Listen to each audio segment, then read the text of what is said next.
Hey, Keto Freaks, guess what? The Kickstarter for Keto Fest is live. And in just a few days, we almost hit 30% of our goal. Now is the time. Go to ketofest.com and pledge to reserve your tickets. Be part of history as Richard Morris and I turn the entire coastal town of New London, Connecticut, ketogenic for the weekend of July 15th and 16th, 2017. We're planning 2 days, Social Saturday and Science Sunday. Saturday is all about the pig roast, some amazing sous vide chuck steak, possibly some clam chowder, but cooking lessons, fitness lessons, walking tours, Segway tours, and the like. Saturday night, after having dinner at one of the many local participating restaurants, we're showing movies about low carb on the Guard Theater's 60-foot screen. Then on Science Sunday, you'll see talks by some of the brightest stars in the low-carb world, like Ivor Cummins, Jeffrey Gerber, Eric Westman, Dave Feldman, Megan Ramos, and Jimmy Moore. On Friday night, the 14th, there's a VIP party at my house where you can mingle with the speakers, but only 60 seats are available and they're going fast. We may also have a workshop on Friday during the day, but that's not yet solidified. So what are you waiting for? Go to ketofest.com right now. The Kickstarter ends at the end of April, so claim your tickets today.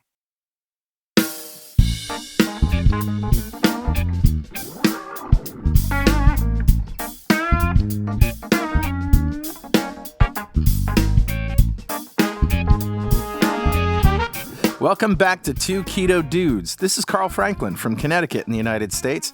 And in February of 2016, I put myself on a ketogenic diet to take control of my metabolism. In just 2.5 months, I managed to reverse all my markers of type 2 diabetes with diet alone. As of now, I'm 80 pounds lighter with no signs of diabetes or heart disease. Hi, I'm Richard Morris in Canberra, Australia. I've been on a ketogenic diet for almost 3 years. And when I started, I was very sick with complications from type 2 diabetes. Within 6 months of starting a ketogenic diet, all of my biomarkers of disease had disappeared. I've also lost about 80 pounds, and I've completely turned my health around. And this show is a document of my progress through ketosis and Richard's experience thriving for years in ketosis. Yeah. And hopefully that might help a few people who are curious about this kind of dietary hacking. We're not doctors. We don't want to give anyone any medical advice, but we are keen to share our own experiences. We're actually both software developers, so we're not afraid of a little technical detail, are we, Carl? Nah. We have done some research into our own deranged metabolisms and the science behind them. We hope to share some of that research. Where possible, we intend to put links in the show notes to cite research supporting any claims that we make. You'll probably work out pretty quickly that we're both foodies. Oh, yeah. We love to cook and we love to eat. In every episode, we both share a keto recipe that cannot be ignored. Absolutely, it cannot. No. So let's start podcast number 60. 60? 60. Yikes. Have we been doing that many? I know, it's crazy. Wow. Now, and this one's called Keto Parenting.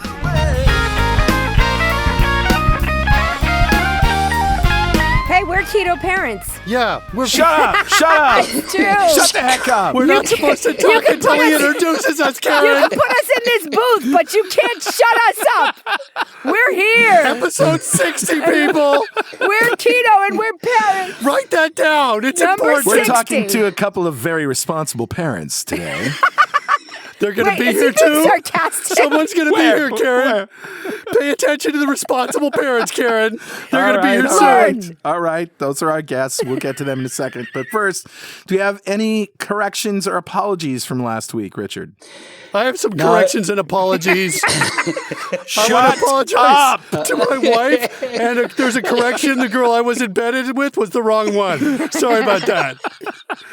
Correction on last be week. a long I show. think we actually had a great show last week with Ian on type 1 diabetes, and Yeah. I am looking forward to this show today Yeah. with Mark and Karen on parenting. It's going to be a little silly, but, you know, that's Mark and Karen for you.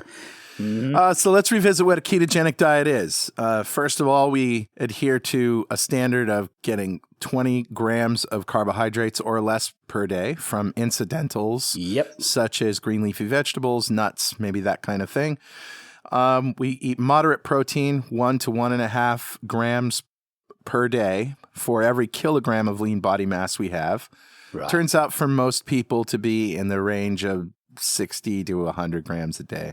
Yeah, right? in that range, yeah. And then all of our energy we get from fat. Fat. Wonderful fat. Fat. That's right. And we're laughing because that's a little quote from our Kickstarter video, which is now live, of course. That's what everybody's happy about this week.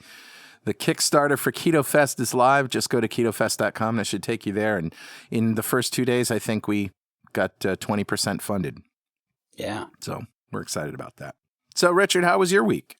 My week was great, thanks, Carl. It was a lot better than last week, which really sucked.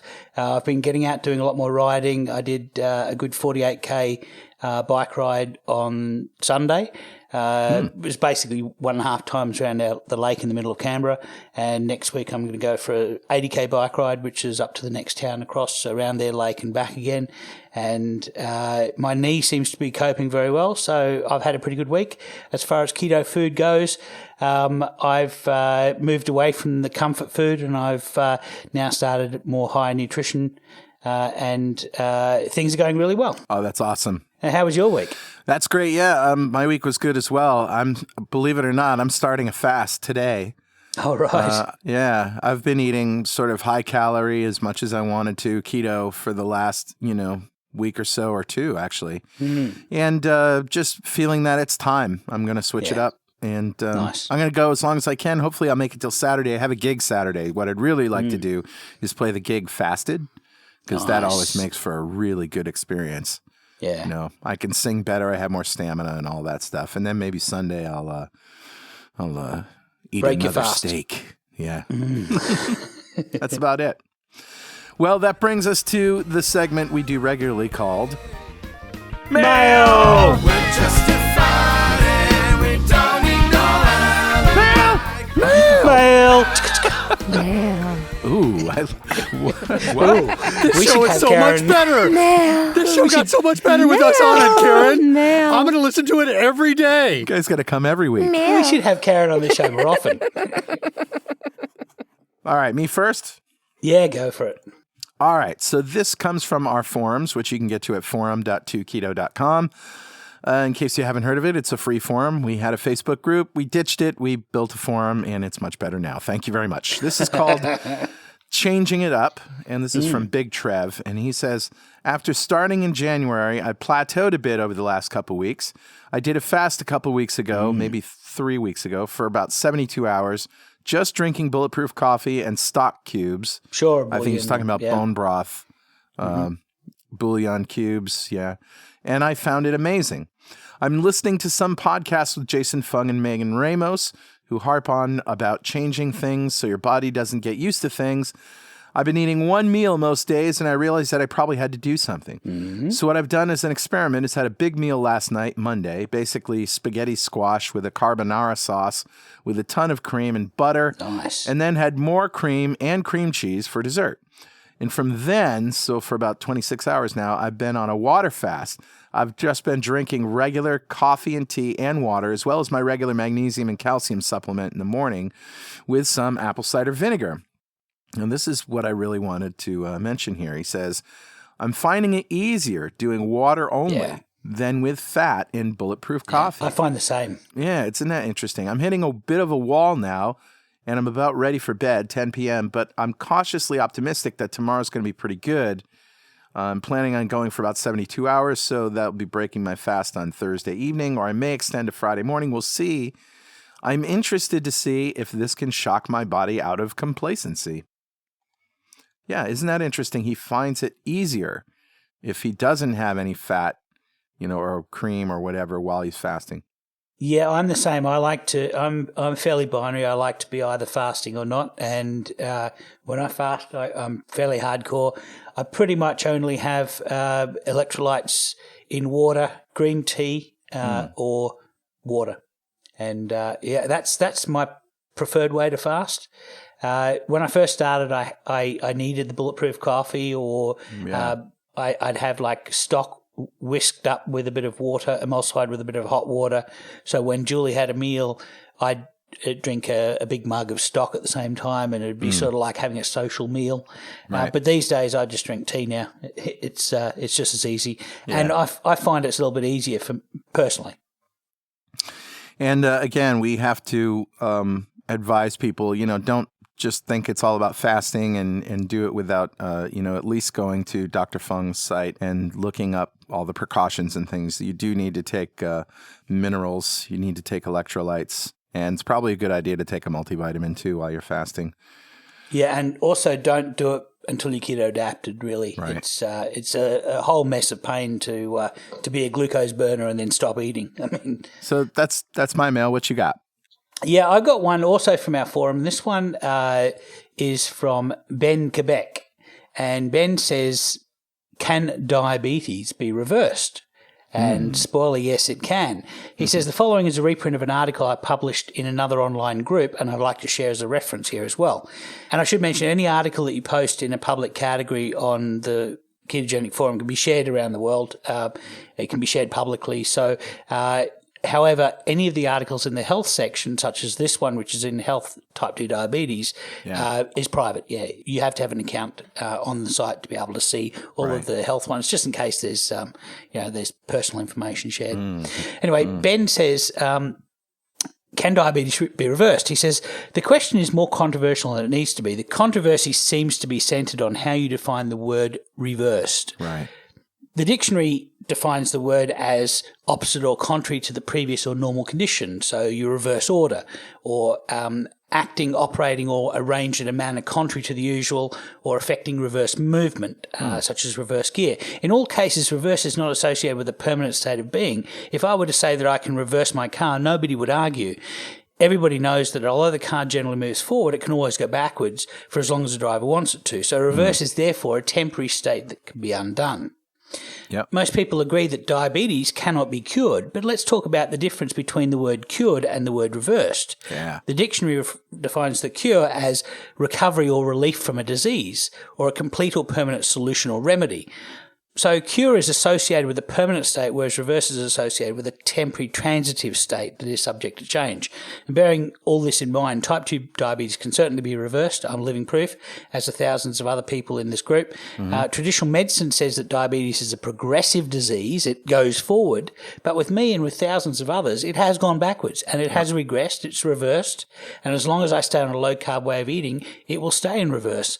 However, since I have metabolic damage, I realized that if I ever decide to go back to a standard high-carb, standard Western diet of 300 plus grams of carbs per day, my reversal will stop and the disease will once again progress. So it's not cured, but it is reversed. But it is interesting if you were to take a cancer drug that completely wiped out all your tumors, as long as you took the drug, would you say you cured cancer? Yeah. You wouldn't really, right? No, you've put it into a state of permanent remission. Remission, as long as you're doing the therapy. Yeah. Yeah. I generally make the argument that if you were to take me as a newborn child, with the benefit of hindsight, we know in 38 years that child is going to have type 2 diabetes because that's what happened to me. And so we know that child eats a standard Western diet of 300 grams of carbs per day plus for 38 years, that child will get diabetes. I'm in the same state now. If I was to eat that diet for X number of years, it's a lot less than 38 now because of all the damage I've done to myself. Maybe if I did it for 1 year, I'd be diabetic again. Yeah. You wouldn't say that child, that newborn Richard, is a type 2 diabetic. Right. So I don't consider myself to be a type 2 diabetic. I consider myself to be an ex-diabetic. And that's just my personal definition. And it's all semantics anyway when it comes down to it. I don't have any of the complications from diabetes. So diabetes is really a blood sugar level, isn't it? Yeah, that's right. Yeah, it's pretty an observation. much you have to have an HbA1c above 7.5 for 2 measurements in a row. So if you go get a measurement and it's 7.5 and then the next time you go and it's 7.4 and then the third time you get it at 7.5, you're still not considered to be type 2 diabetic. But as we all know, that person with those 3 HbA1cs has got real problems. Real problems. And the doctors won't treat them as a diabetic. They'll treat them as a pre-diabetic. Yeah. Well, anyway, that's our mail. I guess that brings us to our guests. Yes! Yay! Finally! We're just sitting here in the booth. Bored. All right. Well, this is Mark Miller, who's been a guest on our cancer show way back when, and his wife, Karen Mangiacotti. We've been wanting to get them both in the studio at the same time because they have an amazing family. And what can I say? I mean, you heard Mark's story about how he developed prostate cancer, and then he and his wife, Karen, decided to both go on a ketogenic diet at the same time. Right. And then I got looped into it. They talked you into doing it, yeah. Right. And Mark used to work for you as a software developer, right. so he knew what you did. And so this is the whole genesis of our podcast and of my reversal of diabetes and their we are weight the loss God and everything. seed of two keto dudes. Yeah, it's true. It's really true. You realize we only started this to give Carl a commitment device. Right. We That's thought we'd get fair. 100 people works. listening. Yeah, works, that yeah. works. Yeah, It whatever did work. works. But had I not had prostate cancer, none of this would exist I right now. thank Thank God you every for day cancer. for that prostate cancer. I took the hit for everybody. If you're enjoying the show, I took the hit for you You're guys. welcome. You're welcome. You're That was a very welcome. expensive lesson, everybody. Yeah, it would have been nice had you told me about it, We could have listeners. also read an article. That would have also been a way to do it. Yeah, you could have but figured not it out us. by reading a book, listeners. We go Why did I have to get hardcore. prostate cancer for you? Go cancer or You go see home. why we wanted to get them on?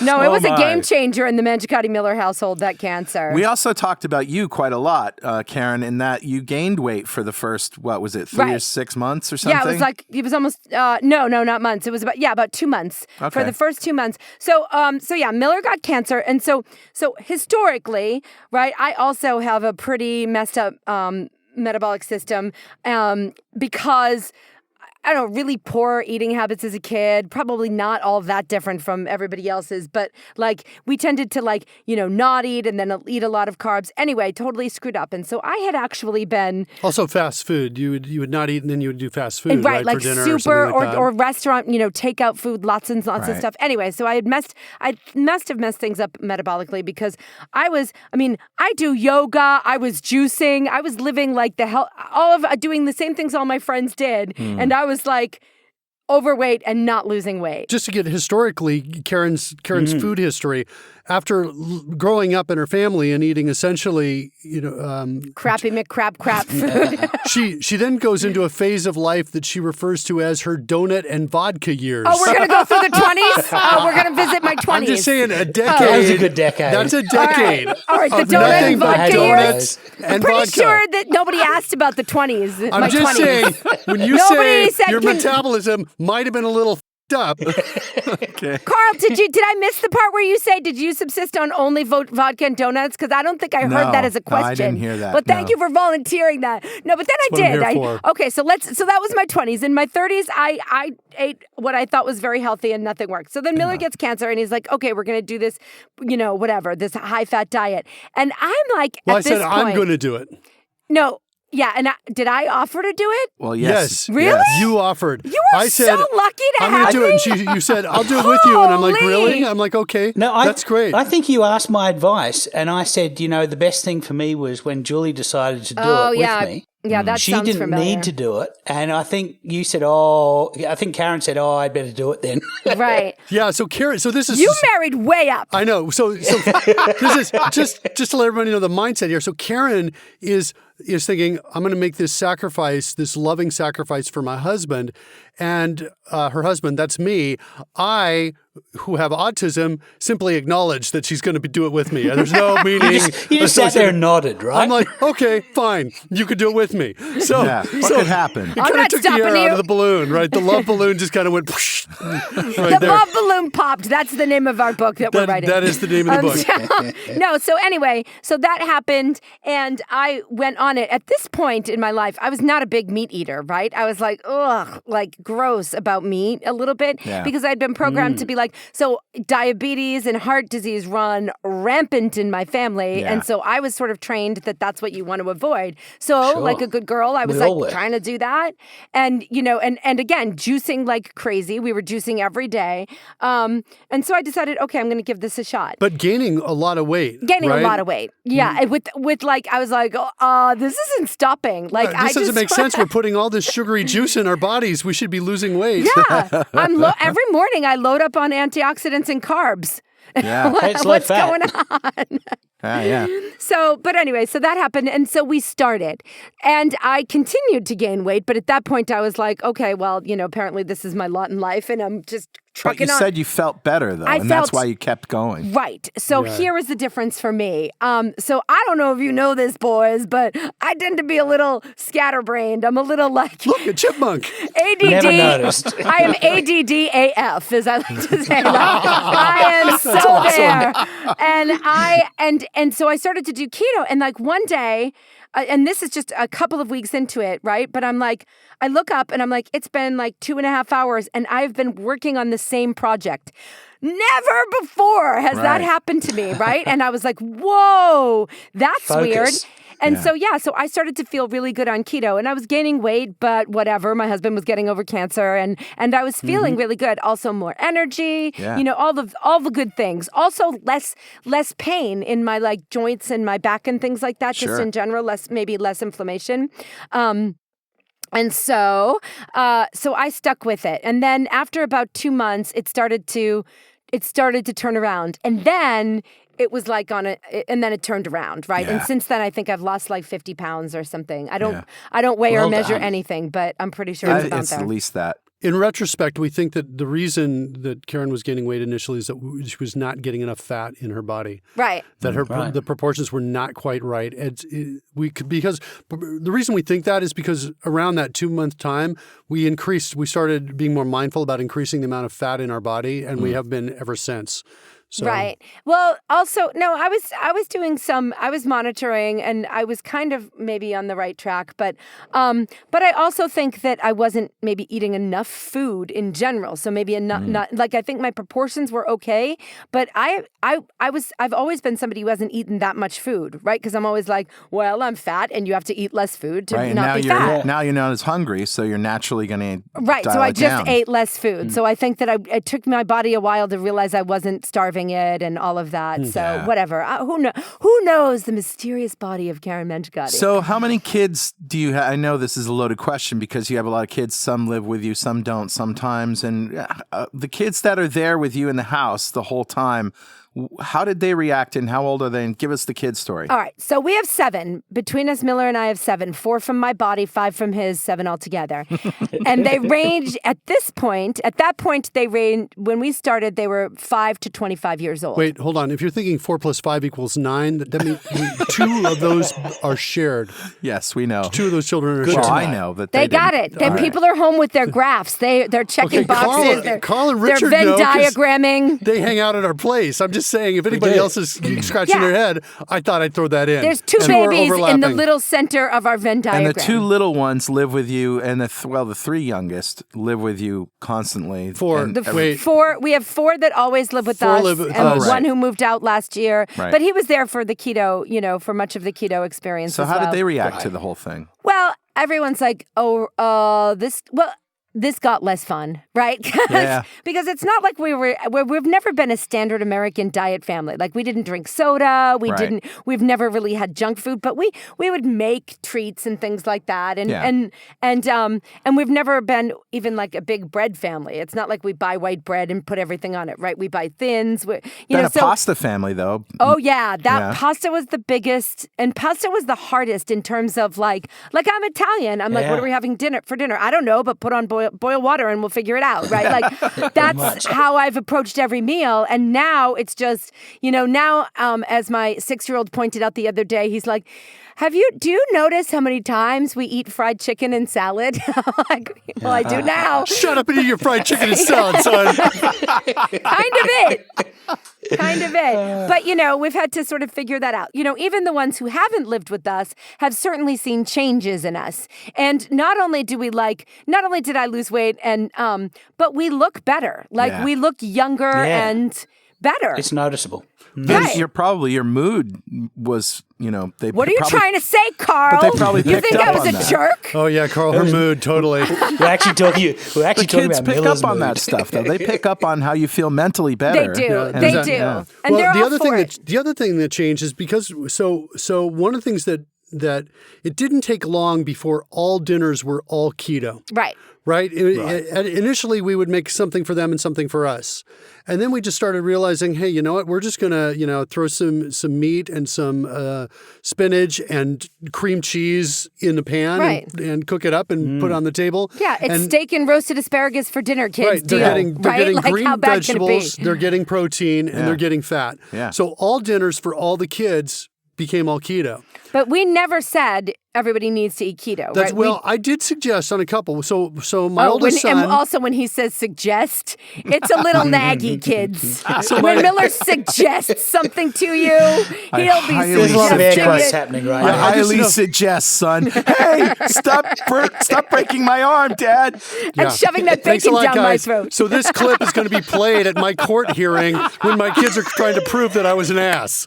We've already got that. That's not even against the law. Why are we in court? They're like, shut up, Mr. Miller, sit down. You're out of order. Established fact.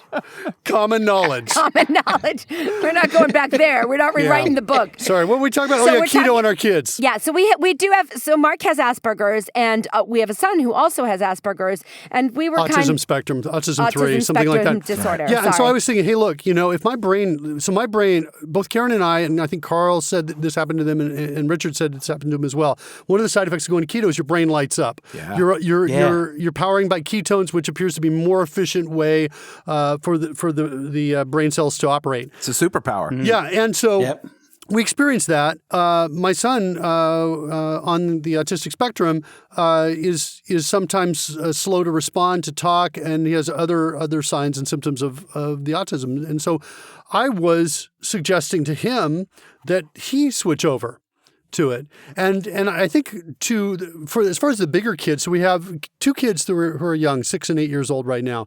We have older kids who are in their teenagers, 4 of them. And then one on her own living on her own in her 20s. Yeah, she's among the, and so we've talked about all of this with all of them. We've said that. And with all of them, initially, they all said, no way. All the big kids, they said, no way am I doing that. That's weird and disgusting. Right. The interesting thing is that all of them have transitioned over to do it and have actually held on and have done it for surprisingly longer than they had to. Nobody was pushing them. In other words, one of our daughters, we had to say, okay, well, here's the deal. You got to stick with it for at least 10 days. Right, just test it on. Because she was, sure. she was doing some serious carb binging, and we're like, it's anti-productive to who you want to be and what you want to do. So and the thing is with this one daughter, when she goes high on carbs, when she consumes a lot of carbs, we all feel it. We all feel it. There is a mood change, and it's not pretty. She's lethargic. She does not want to move and do anything. And so it's cyclical because she doesn't want to move, so she won't prepare food for herself. Yeah. So she just wants easy comfort food. When you're kind of in that way, you can't get out of your own way because you're not going to. Right, and you're not just going to break out of it because you just simply don't have the motivation and energy that you would have if you were putting healthy food in your body. So, but there are some challenges with regards to having your kids be on keto. For example, our 2 youngest, they don't go to school and they get 2 of their meals out of their 3 at school. Right. Yeah. So they're essentially being fed carbs at school. The standard meal at school is going to be orange juice and cereal. Yeah, literally cinnamon toast crunch is what the school provides. Yeah. So, by the way, your government at work. When I've been in Europe and been to grocery stores in Europe. When I was younger and I would eat cereal all the time for breakfast. I would go to Europe in the grocery stores, and I'd always remark how strange it was that they had so few choices for breakfast cereal, whereas in the United States, breakfast cereal is an aisle that's like it's its own thing. That's like 30 meters long. Yeah. Right? Yeah. It's just filled top to bottom of different brands of breakfast cereals and things you can and then there's a second aisle full of mueslis that is the healthy aisle. Sure, there you go, and so there's a cultural difference here, right? So in the United States, our kids are going to have carbs if they're not in our house. Right? If they're at school, getting a meal at school, or if they're at a friend's house, something along those lines. It is harder for the kids to stay on keto or to stay fully keto all the time if they're being invited over at friend's house. Although they've managed to do it. And also, there's been a little bit of a shift. So now I have noticed, because I'm usually often the one who goes to the birthday parties and the things like that. And my 2 littlest ones, they'll do it. They'll say, yes, of course I want birthday cake, but they leave it after 3 or 4 bites. It's just not as appealing to them because once you're kind of not in that mode, you don't see it as food anymore in a way. Where's that thing you're craving, the thing you have to have? It's beyond food, I think. For our youngest girl, we call her Sugar Belly, or at least we have, because she would be like anything sugary, right? She had to have it. She wanted to bake all the time, all of these things. And she still does want to bake, and now we've shifted. All the girls, all of the Mangiacotti Millers were home this past weekend. Yeah. And so, it was crazy. And I was there, and my daughter Emmy was there. It was like the Wizard of Oz. House, all the daughters, all the adopted daughters. It was, and so there's 2 words for this experience: controlled chaos. It's awesome. and controlled. We use control loosely. But I gotta say this about you guys, though: I've never seen a more loving family that supports each other as much as you guys do. It's amazing to see. As much as you joke around, and I've seen the same thing, and it's remarkable. There's no language taboos. There's no restrictions in terms of expressing yourself, but when things come up where they're mean to each other, you do deal with it right there. Like it's an amazing household. Oh, thanks. We're treading water, my friends. We really never know what's going to happen. But it is controlled chaos, and it's so loud. And it's fun. It is fun. Yeah. This is where I would have been had I been a kid in that neighborhood. I would have been over at your house every day. Yeah, that's our goal. Let's make it fun. That is our goal. Poor Richard Morris, he came to stay over, and he doesn't have kids. He doesn't know what children look like. He was a little shell-shocked. He was like, what? I've had dogs. He's like, me and the dog are going to go for a walk. My kids are all furry. We came down in the morning. He's just shivering in the corner. Try to leash one of your kids and take it for a walk. Actually, we totally would appreciate that. Actually, the kids were leashing Richard Morris and taking him for a walk, as I recall. Now, your youngest boy really got into it, didn't he? He is into it. Well, he's an interesting. He's actually named in part after Carl Franklin. His name is Campbell Franklin, after another guy, another Richard that we cheat on with. It's Richard Campbell and Carl Franklin. So he's a very thoughtful guy, and so he's really wanted to know all about it. So he's the one who has actually, out of all of them, asked the most questions. And he loves it and too. He loves eating keto. Well, he's a big eater. Yeah. He is the biggest eater. He's 6, and since birth, I think, has been the biggest eater in our family. But not big. No, he's not fat, but he eats so much food. Last night we're sitting there, and it's like everybody has well eaten, right? But it's always him last at the table, still eating, and he just puts a half a chicken in his mouth. Puts a half a chicken in his mouth, and we see his fork arc over. Lifts up above his head, looking at the middle of the table where more chicken is, and he's big smile while he's chewing this half chicken. Grabs the other half of the chicken on his fork, and Mark's like, "No, what are you doing? Eat that much food. You're done. You're done. Stop eating, son." This kid was made for keto. Yeah. Oh my God! It is. He eats so much food. He and I both consume a lot of calories. Yeah. We are both. I'm putting so many in my body. Yeah. Of the 3 of us, I think. Karen, Carl, and I all produce a lot of insulin. We are of that body type. Yeah, exactly. But Mark is the sort of guy of the 4 of us. Mark is the one who could probably eat carbs and metabolize them, not a problem. Burn through them, easy peasy. Yeah, so it's insane. It's remarkable how many calories he can burn in a day. It's I'm like time-consuming. a furnace. I'm a furnace. We just were in Costa Rica on vacation, and so we're obviously I hated this. we're obviously eating every meal together. So, and he's like, "Okay, so do you want to go out for lunch?" I'm like, "How can you be hungry? We just ate. I had to starve for like hours. I was fasting for hours between meals. No, hours, like 2. He's talking 2 hours between it meals. Was killing me, Carl. And I was like, "Oh my God, I seriously can't eat again, and I can't watch you eat again." I didn't have my backup food supply. I couldn't just go to my fridge and just pull stuff out. We could only eat together. He eats all day. Now, how many pounds of bacon do you typically cook a day, Miller? And let's say at your peak. Right. So I do about 12. I consume about, on average, because I don't do it every day. So I would say on average, I'm putting 8 ounces of bacon in my body every single day. But what's really happening is some days we're out of bacon because I cooked it all the day before, right? And our fridge can't only hold so much bacon. I'll do 2 packages at once, which is about 24 ounces of bacon. I'm not sure what that conversion is over to metric. But I'll do that, and after making that whole thing, I will eat easily 1 full package in that day and then some of the next package. But the problem is we've got lots of people who like bacon in our house, so I kind of have to hide or hoard. We have a secret refrigerator in our bedroom, and I'm not kidding. You want a keto parent, you get a secret bedroom refrigerator. You want to live to see your graduation, you do not open that refrigerator. Nobody goes in the keto fridge. Back away. Now, Mark remains rail thin. I mean, he puts away all this bacon and remains rail thin. So it just goes to show you that calories in, calories out doesn't fully describe Richard, he the puts in mechanism of weight loss. this bacon, and he eats like Atkins bars, like a box at a time. No, I don't do a box at a time, but I do. Which I Macadamia couldn't nuts, do. like you would not, like macadamia nuts. Yeah, I do just chew through about a constantly. can of macadamia nuts a day as well. Yeah. And when I'm eating that bacon, by the way, I'm scraping the fat off the bottom of the plate that's stripped down. There's no, I'm not taking fat off at all, right?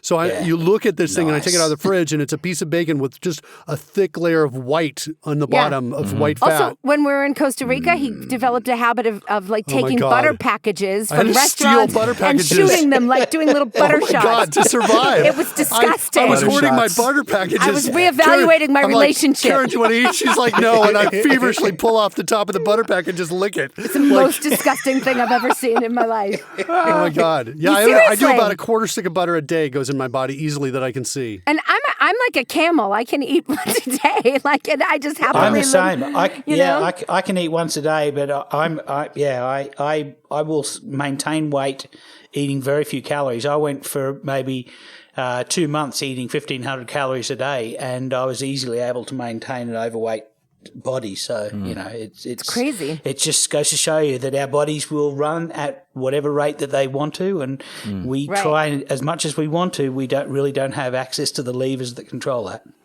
So here's a question for you guys. At any time, did you have any concerns about, children need more carbohydrates, blah, blah, blah. Maybe it's not safe for them? Because I imagine there's a lot of people that don't, feel comfortable limiting carbohydrates for children. I feel super comfortable limiting all kinds of processed carbohydrates for children. I don't think they never need that. That is, I'm never like, did they? Oh, sorry. I'm never like, oh dear. You are. That's true. She's never like, oh dear. Gosh, golly. I don't think I've ever heard those words come out of your mouth before. Golly. Oh dear. Like, they didn't get enough golden grams in their body. That is never a thought. Yeah, that's true. For millions of years, it wasn't like we survived on golden grams at all, right? That didn't happen. Exactly. But, my children had this issue where, they live with their mother and stepfather. And there was an issue where, you're going to have to eat that potato. No, I really don't want to eat that potato. Yes, you must eat that potato. That's good for you. Nutrition, right? And, So even before keto, I've never been that person because so on our plate, even when we had carbs at dinner, I would say it's important to me that you eat protein and something that came from the ground, and carbs are an option. That's like a dessert. And that's all I've ever said for 20 years. So I would never say you have to eat a potato, unless we were on Mars and stuck there, whatever. I don't know. There are exceptions to every rule, but I never think that. But I do not limit their fruit intake. So even though we don't consume fruit, I buy fruit and it's in my house, and the little ones, eat it, and they eat it, as much as they ever have. And I don't feel comfortable limiting fruits and vegetables for them. I just don't, and I won't. And and I talked to my doctor about this because my doctor was like, I'd gone in to do a baseline before this all started, and then I came back or whatever, and she was like, what?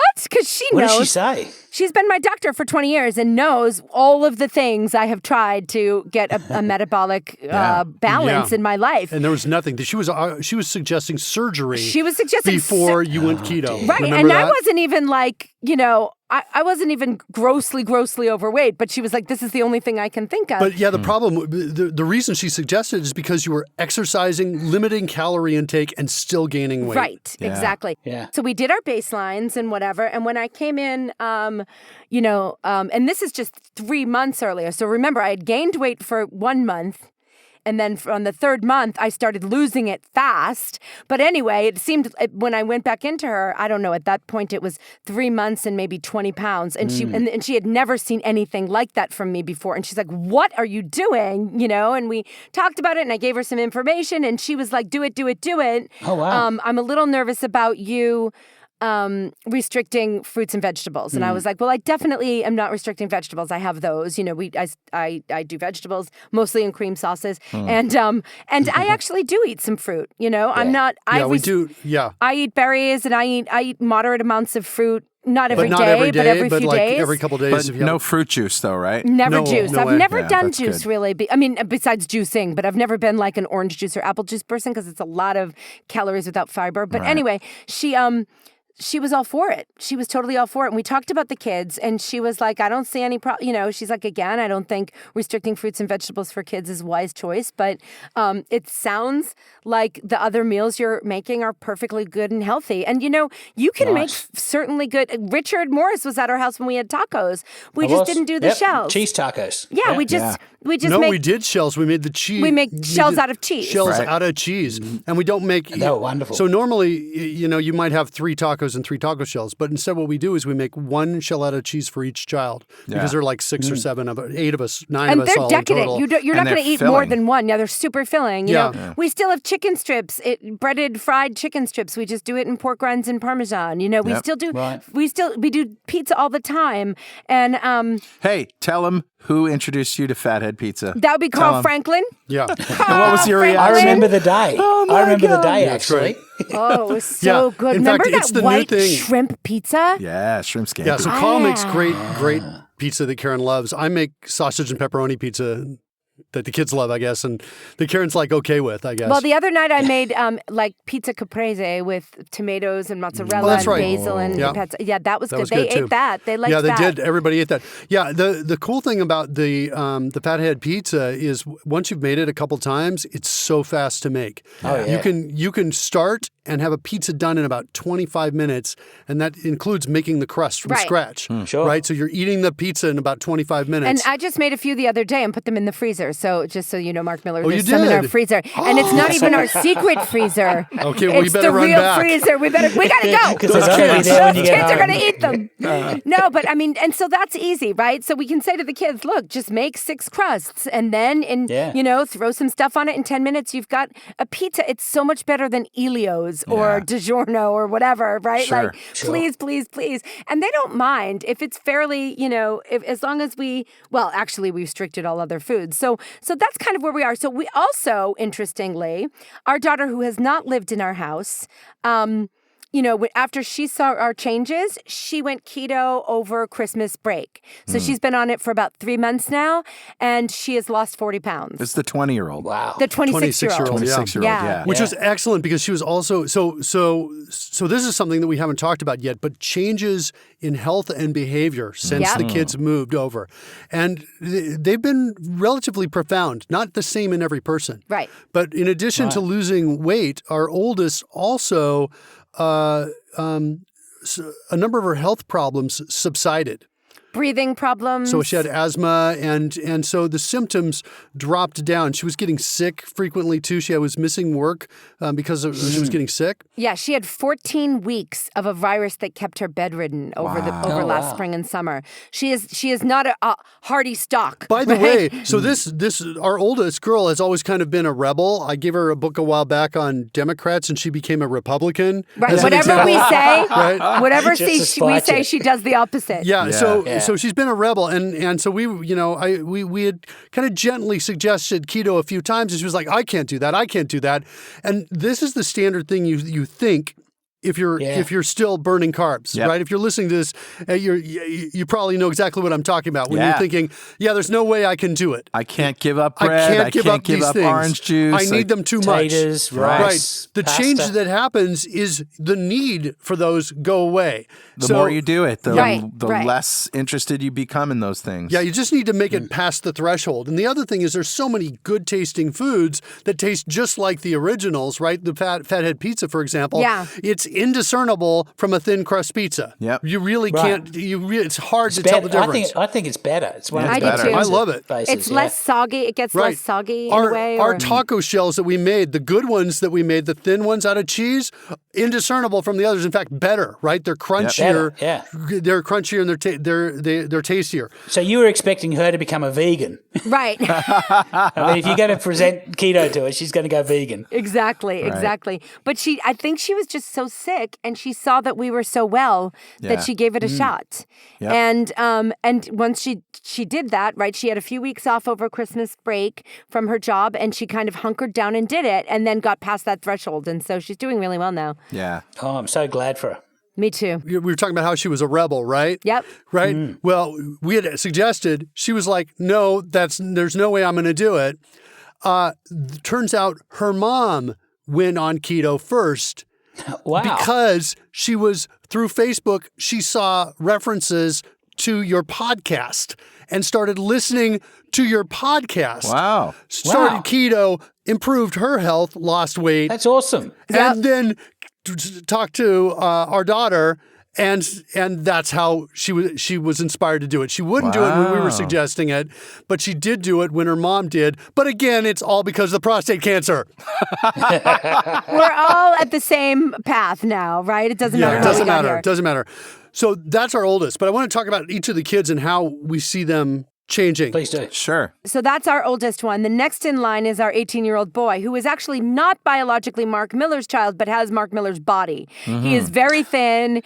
And he eats constantly. Again, I can't even vacation with that kid either. When we were in Washington D.C., I'm like, you can't need to eat again. But he does, and he has never actually gone keto because he strongly rejected it. He strongly rejected it, mostly because of the frequency with which he needs to eat, right? And he's like, but also the style of food that he eats. He's eating carbs. He's eating vegetables. No, he eats a lot of vegetables. But he's also doing a lot of carbs. His big switches have been he makes BLTs now in only lettuce wraps, actually he eats most things in lettuce wraps. He doesn't need to eat that, and almond milk. He drinks almond milk instead of milk. So which I consider two healthy changes, even though he's not keto. But he'll also buy like a box of Oreos and put those on the driver's side of the car, and it's just there to have. Eat them. Yes. So he has not ever gone keto. Now he doesn't live with us anymore, so he's not getting the benefit of keto meals every night. Right. So no change in behavior really for him, because not really a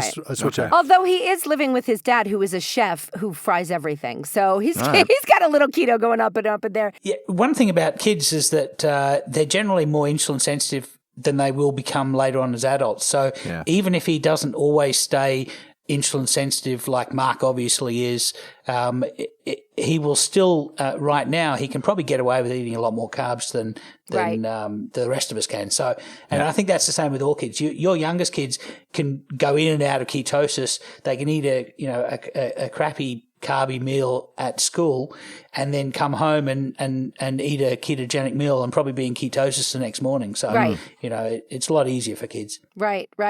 Yeah, I know. He knows this too. He's like, I know the other foot's going to drop and one day I'll have to stop eating boxes of Oreos at a time, but he said that? Yeah. So next in the line, if I'm doing this correct, oldest son. Yeah, or the second oldest son, the one on the autistic spectrum. And he's most hardcore, I think, because he went off. So he went back to his mother's house over Christmas and ate crap food, and real crap food, lots of takeout, whatever, blah, blah, blah, and came back, was sick, was lethargic, and was like, can I please go back on keto? Yeah, it also had the words foggy brain. In other words, his perception of the world is limited because of the brain fog, and his ability to communicate. He communicates slowly. So on keto, we've noticed that he communicates faster. He's able to speak at a faster rate, and he's able to. He seems more clear-headed. Yeah. So that's like the biggest benefit, which is important because he's in school and he's learning and grades are important. Right. And you know what's interesting? So I said to him, and this was a big deal for him when I said, he would say, like, Karen, is this ketogenic? Is this ketogenic? I'm like, look, everything's keto.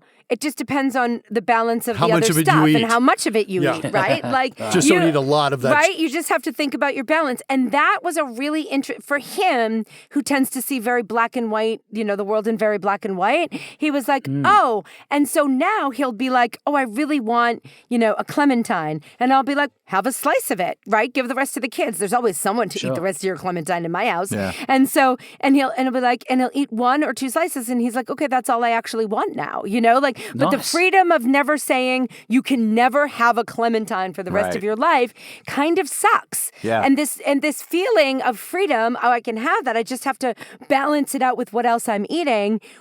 Makes you realize you don't actually really want it that much. So I've noticed this among people who are, maybe they're TOFIs, but they're thinner. They don't have once you get to obesity from metabolic syndrome, you're pretty well along the progression, right? Right. Yeah. And for those, like Richard and myself, we're a little bit deranged metabolically. So what seems like balance for everybody else doesn't apply to us. Like, we have to drastically reduce sugar, carbohydrates in order to get the benefit. And I don't think people in general who are in our position get that. I think that they think they can still eat a little bit of carbs and be okay. And I just don't think that works. That's a bad strategy. But you can too, right? Like, so if he eats 2 slices of a clementine, which are probably 10 carbohydrates. Well, maybe? yeah, I'm agreeing with you. I'm saying that for like your kids who don't have that problem, they have more flexibility. They can eat a couple slices of a clementine, have an apple, have some, whatever, and their bodies are going to adjust. They're a little more insulin sensitive than if, people like Richard and myself. But even so, you've got 20 carbs to play with. That can be a lot. I was just going to say, our youngest daughter, so she's 8 years old. She's the one we called Sugar Belly. So since she has switched over, since we've done all keto meals and we've really kind of discouraged the eating of sugar. Yeah, there's an absence of sugary snacks or high carb snacks in our house, right? So access to these is pretty limited. She's getting it at school and when she goes out, right? But since we've made that change, I'm not sure.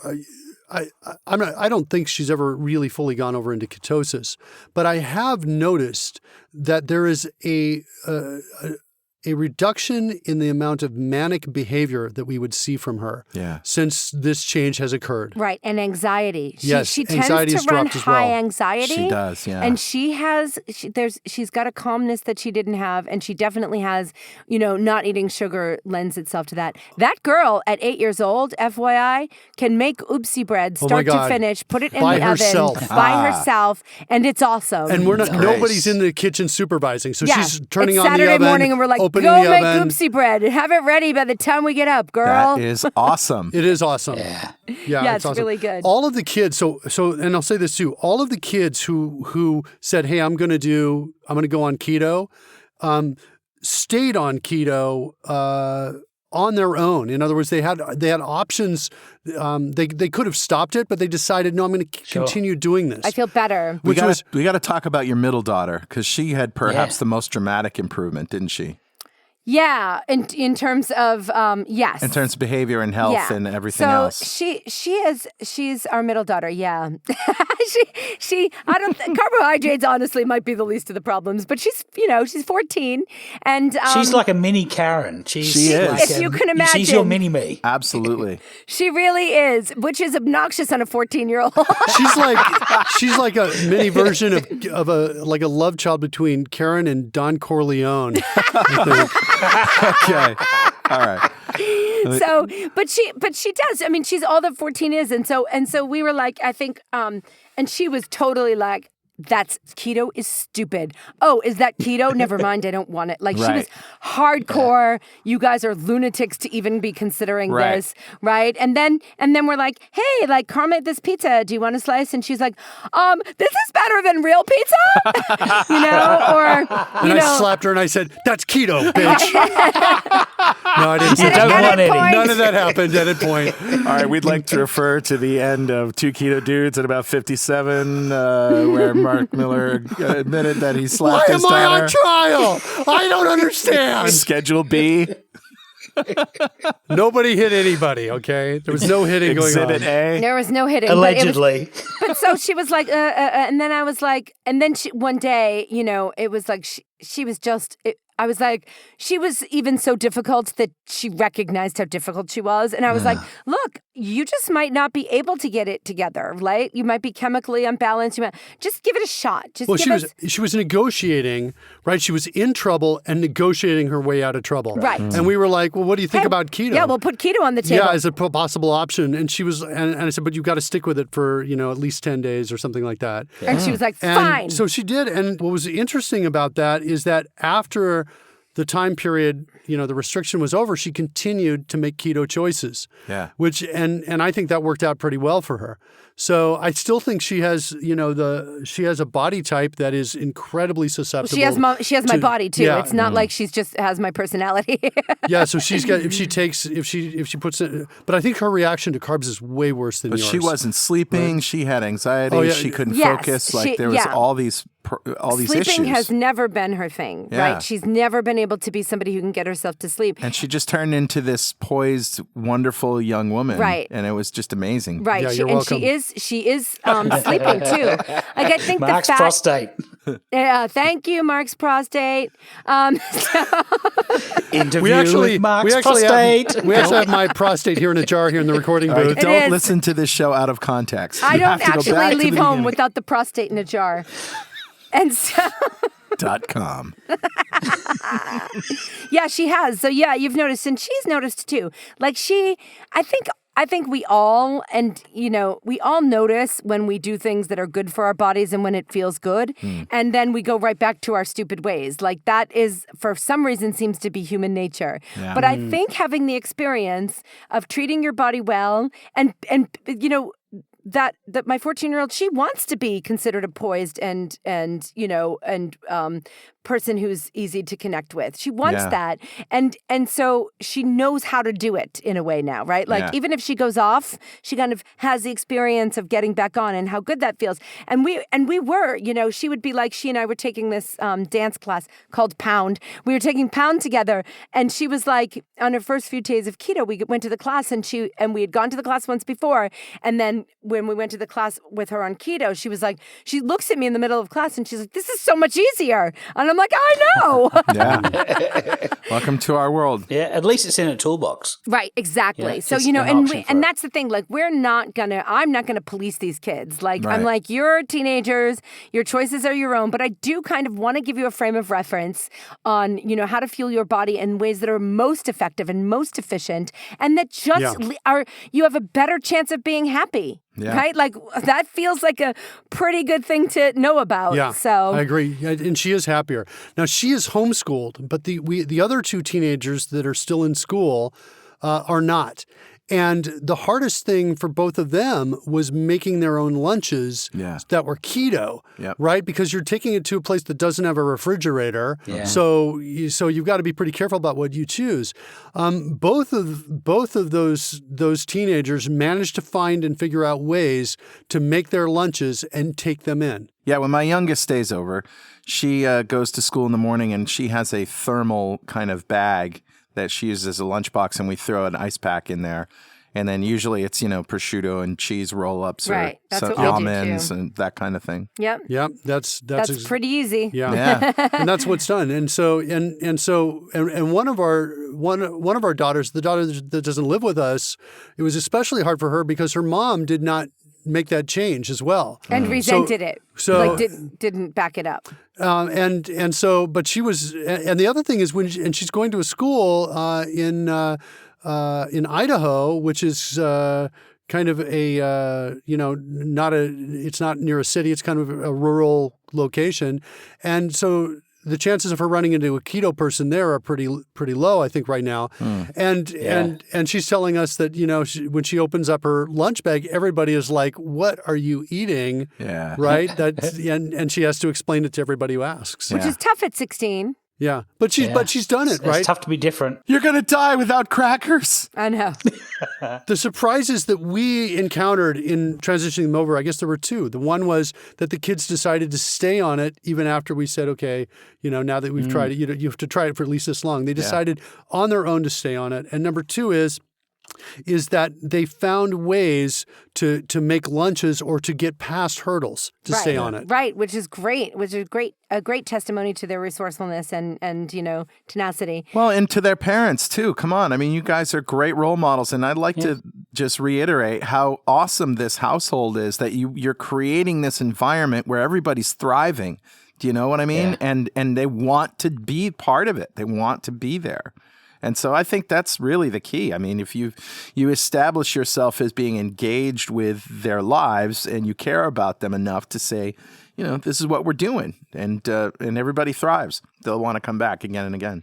And they love Carl's whoopie pies. Oh my God. Better than regular whoopie pies is the review. That was our recipe last week. Okay, so if you have not eaten one of Carl's whoopie pies, what is wrong with you? They are amazing. They are so worth going out and cooking and trying them for the first time. Isn't it funny how you haven't made them for me yet? You're right. It is a little bit funny. Isn't it funny how I said, I'm probably not going to stay married to you if you don't make me these whoopie pies? I cook for you so much, my friend. That is my service of love to you as I cook to you. You're right. I should make those. Really? What have you made for me today? Nothing. Whoopie That's true. pies tonight? Great. I'm a busy guy. I had to work today and do this show. All right, well, we're going to talk some more about food in a section we call Recipes! Gingivitis. All right, I'm going to start because mine is a precursor to yours, I think. Okay. Richard. I simply have a steak rub. It's an au poivre or with pepper rub. Right. And when you go to a steakhouse and you get a steak done au poivre, what they typically do is crush peppercorns and salt and just, mash it into the steak before they grill it and before they sear it and everything. And it's usually comes maybe with a brandy cream sauce on the side, but you don't need to do that. So essentially, this is a mix that I put together in a blender and just apply liberally to steak. And then I sear the steak. And if it's thin enough, I can do it all searing in a cast iron skillet on high, a couple minutes each side, and that's fine. But if it's thicker, then I put it in an oven for on 375 for a few minutes to finish it off. Sure. So here it is. It's very simple. Half a cup of peppercorns, whole peppercorns, quarter of a cup of coarse salt. You can use Himalayan salt, whatever. Quarter of a cup of cumin seed. Mm-hmm. This is my secret weapon, cumin seed. Yeah, I love cumin seed. Quarter of a cup of onion powder, a quarter of a cup of garlic powder. Put all that in a blender, go zzz, and crush it all up. Or you can use a mortar and pestle if you really want to, and just apply that liberally to your steaks, to your ribeyes, whatever, and even pork chops. I mean, it's just great. It's a great rub to put on any kind of meat before you cook it. Nice. Au poivre. Au poivre. That's it. That's it. Well, my recipe is also a steak recipe, and this has been all over the keto world recently. And this recipe is steak cooked in butter. Ooh. And they actually say in the recipe they call it sous vide, and it's not really sous vide because sous vide means under vacuum. So you really want to vacuum pack the meat and cook it in water. That's the sous vide method. This is really, I guess it's like a confit method. What you're doing is you basically put in a whole bunch of butter, enough so that when the butter melts, it'll cover your steak in the pan. And you want to get it to about 50 Celsius or about 120 Fahrenheit. So that's actually not very hot. Yeah. It's a lot cooler than you would think of steak cooking. Butter poached steak. It is really butter poached steak. Wow. So what actually happens is the French have a technique called confit, and you've probably, if you've been to Paris, you've probably had confit duck legs, which is duck legs cooked in duck fat. Right. And they basically start with a big pan full of warmed up fat, and they just cook these things over hours. Well, this is the same kind of thing, but it's actually with an aged T-bone steak. And what they do is they get the butter to 50 Celsius or 122 Fahrenheit, and they have a thermometer in the butter, the melted butter, watching it get to temperature. And then you basically put the T-bone in and you leave it in for 50 minutes. And 50 Celsius or 122 Fahrenheit is precisely the right temperature to get the steak to a medium rare cuisson. Wow. So the nice thing about sous vide, obviously, is that you get the same temperature through the entire meat. If you put a piece of meat onto a hot plate, you're going to have a very hot surface of the hot plate, and the interior of the meat is cold, and there will be a gradient of doneness from very well done on the outside to less well done on the middle, depending on how long you put it there. Well, when you cook meat in a temperature bath, what happens is you set the bath's temperature to the doneness or the cuisson of the meat that you want, and then you leave it long enough for that temperature to propagate through the width of the meat. And in this case, a nice big chunk of aged T-bone takes about 50 minutes for the middle to be the same temperature as the outside.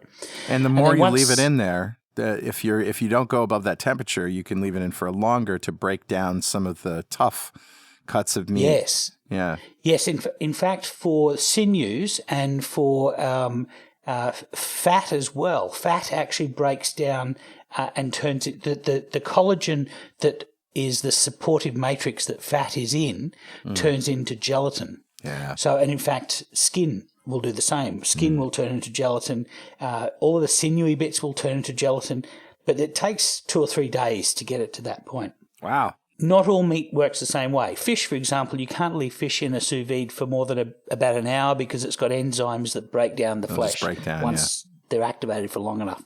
But beef can sit in a sous vide for 3 days and all of the fat has turned into gelatin-wrapped fat. It's wonderful. All of the sinews. It's absolutely delicious. Yeah. So once you've had this steak in for 50 minutes, it's perfectly done. Now, the outside it looks a little bit grey. It doesn't look as attractive.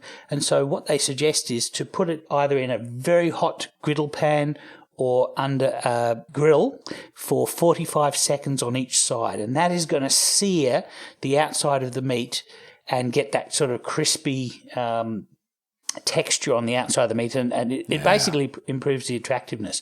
But when you slice through this meat, and we'll put a link to a video of how to do this in the show notes, when you slice through this meat, the inside, almost the whole amount of the meat is precisely the same amount of doneness. Yeah. And and of course, because it's been stewed in butter, the flavour is spectacular. So I'm definitely going to try this with your upwave rub. Yeah, definitely. Because after you've seared it, you just obviously salt and pepper on the outside. So it would make sense once it comes out of the sous vide to put the rub on and then put it in the grill sear. And just give it a quick sear. That sounds great. So that's my recipe. That's a delicious steaky show we did today. And I'd like to thank Mark Miller and Karen Mangiacotti. Thank you, guys. Thank my prostate. You're welcome. I mean, you're welcome. Of course, if you have anything that you want to tell us, something we said wrong, something that you don't agree with, shut up, Mark Miller. Some more research that you found to support or refute anything that we said, send it by email to dudes@twoketodudes.com or post it on our website. And you can follow us on Twitter at 2KetoDudes, on Instagram at 2KetoDudes. And of course, if you want to join our forum, it's www.ketogenicforums.com or forum.2keto.com. And if useless swag is your fancy, T-shirts, coffee mugs, and other junk with witty keto sayings on them, and more often than not, Richard's and my crazy faces, head on over to gear.2keto.com. And if you feel like supporting our podcast and our forums, hit the donate button on our website at www.2ketodudes.com or just go to donate.2keto.com. You can also see our podcast and other videos on YouTube at youtube.2keto.com. And if you haven't already, go leave us a great review on iTunes. And of course, you can now see us on www.ketofest.com, where we have a Kickstarter, and you can see a video of Carl and I That's right. presenting that Kickstarter. And just in case you haven't gotten enough from our, faces that are made for radio. Well, that's it, buddy. Keep calm and keto on. Yeah, keep calm and keto on, Carl. Keep calm and keto on, Mark and Karen. Bye, Thank kids. you. Thanks for having us. Bye. All right, we'll see you next time on Two Keto Dudes.